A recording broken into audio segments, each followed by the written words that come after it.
Bom dia, boa tarde e boa noite a todos. Eu sou o Luca do OCJI. Após um breve período de inatividade, nós estamos retomando aos poucos e pretendemos seguir assim com esse ritmo. Estamos aqui para mais um vídeo, né? E antes de apresentar um camarada que está aqui presente, eu quero falar sobre a imagem de fundo e o porquê que eu escolhi ela para ficar no vídeo. Nela mostra, né, nos dados do próprio Google, se você pesquisar no Google coronavírus Brasil, vai ter esse gráfico lá em estatística e mostra para a gente o custo, né, da negligência, da anticiência, do sucateamento do desenvolvimento científico, da educação e principalmente da saúde do nosso país. Nós estamos já há mais de 2 meses sem um ministro da Saúde interino. Nós temos um militar não formado na área. E o governo está agindo como se nada estivesse acontecendo. O cenário não é otimista e é em base nisso que nós iremos dar um informe a respeito de Itaúna. Então, Lucas, por favor, se apresente. Oi, gente, como já foi falado, chamo Lucas, sou acadêmico de medicina da Universidade de Itaúna, componho algumas redes de ajuda da Direção Executiva Nacional dos Estudantes de Medicina, a DENEM. Eu gostaria de me desculpar pela qualidade do nosso áudio, pois a gente grava com o que a gente tem. Porém, gostaria de falar também, então, sobre a quarentena no Brasil. Todo mundo sabe que a quarentena no Brasil é uma quarentena de mentirinha, né? É uma quarentena em que o Estado não ajuda com nada e então fica a quarentena por conta de cada um, né? É o seguinte, faz quarentena quem pode e quem passa fome vai pra rua viver como se nada tivesse acontecendo. E a culpa não são das pessoas. Quando você vê um vídeo de uma pessoa indo, sei lá, num bar, igual que negócio em Copacabana, de milhares de pessoas indo para um bar, aí realmente é culpa delas. Porém, quando uma pessoa está na rua trabalhando, isso não é a culpa dessa pessoa, não. Quando um autônomo tem que trabalhar, às vezes até quando um lojista de pequenas lojas, pequenos negócios tem que reabrir. Porque o que acontece? O governo está liberando crédito para essas pequenas empresas. Muito pequeno, super burocratizado e não é o suficiente. Enquanto liberou mais de 1 trilhão para banco e agronegócio. Então, né, a quarentena serve para evidenciar esse recorte de classe, em que a madame está de quarentena, porém a empregada continua indo na casa dela para trabalhar. Infelizmente é isso. E o Estado age como se tivesse nada acontecendo, como se fosse realmente uma gripezinha, que nem o Bolsonaro disse, né? E nós olhamos para o cenário nacional, vemos o Bolsonaro, ser um ministro da saúde, e meu Deus, né? O país está perdido. A culpa é do Bolsonaro, mas nós temos que saber, gente, que o Bolsonaro é um dedo da mão. Ele faz parte de um projeto. Ele não é o mal externo que veio e aí as coisas começaram a dar errado, não. A gente pode ver que essa negligência, o discurso anti-ciência, o sucateamento da saúde, isso aí não é só o Bolsonaro. Isso também é o Zema e isso também é o Neider. Por exemplo, né, se a gente pegar os dados sobre crise respiratória aguda em Minas Gerais, em comparação a todos os anos passados, nesse mesmo intervalo de tempo, de janeiro até agosto, a gente vê que Minas Gerais nunca teve algo tão próximo, tão alto assim, nos últimos 10 anos. Então, mas a maior parte dessas pessoas, ainda os casos notificados de coronavírus aqui em Minas, são relativamente baixos comparados com São Paulo e Rio de Janeiro. E isso acontece por quê? Porque o vírus não gosta de pão de queijo, ou porque o nosso estado está combatendo muito bem? Não. É porque está havendo uma subnotificação. A pessoa vai no posto, no hospital, lá não tem teste, não tem o equipamento necessário para diagnosticar com coronavírus, né? Não é o caso aqui de Itaúna, mas é Minas, né? Não é só Itaúna e região metropolitana, gente. Minas é muito grande.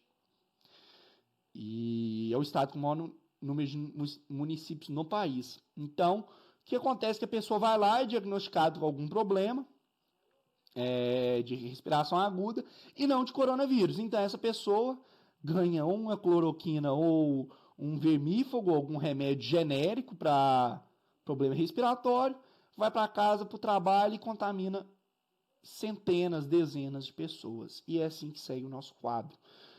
Tendo vista tudo isso, né, o Ministério Público emitiu dia 23 de abril um comunicado falando, pedindo por favor para fecharem os comércios, para enrijecerem, para fiscalizar a flexibilização que está sendo implantada, ou seja, para fechar mesmo, para ter quarentena.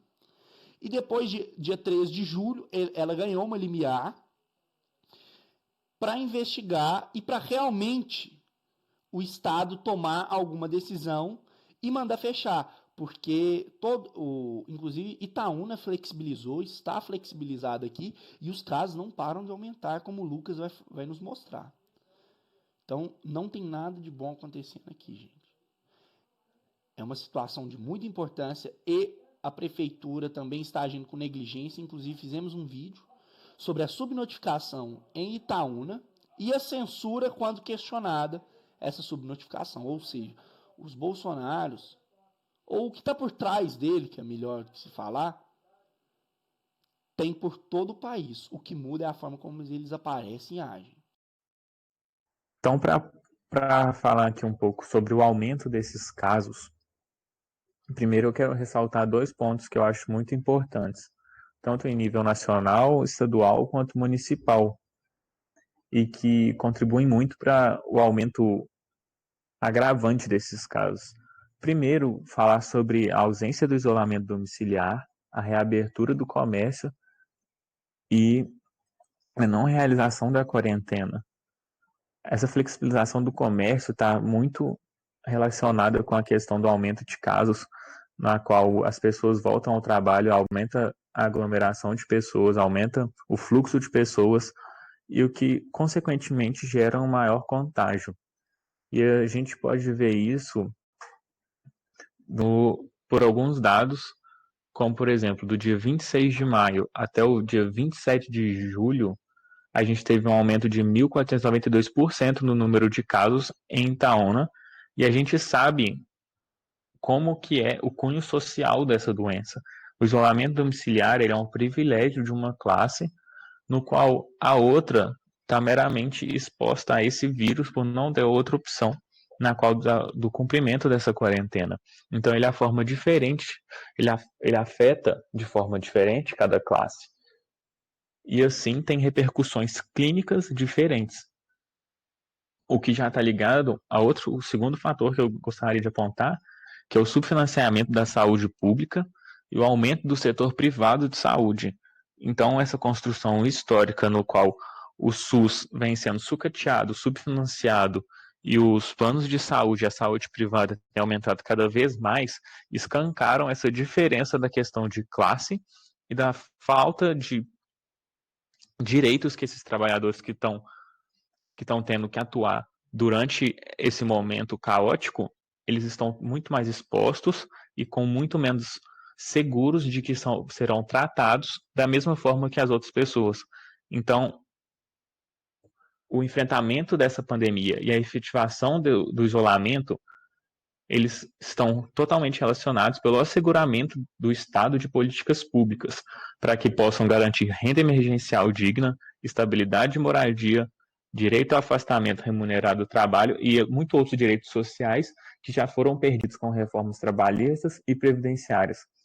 Então, é muito importante ressaltar a importância do isolamento domiciliar nessa doença nova, na qual ainda não tem cura, não tem tratamento, e a postura de prefeituras, do governo estadual, do governo federal, quanto ao combate. Não tem necessidade nenhuma de prefeituras de qualquer esfera do governo acatar protocolos no qual não foram comprovados cientificamente, como o uso de remédios já citados pelo camarada, como ivermectina, cloroquina, azitromicina, no qual ainda não existem estudos que comprovem a eficácia e no qual estamos dando remédios desnecessários para uma população, e a necessidade do aumento urgente da questão dos leitos públicos para o tratamento dessas pessoas, no qual o setor privado avança cada vez mais e o setor público está cada vez mais subfinanciado, o que acarreta um agravamento tanto do número de casos e de mortes.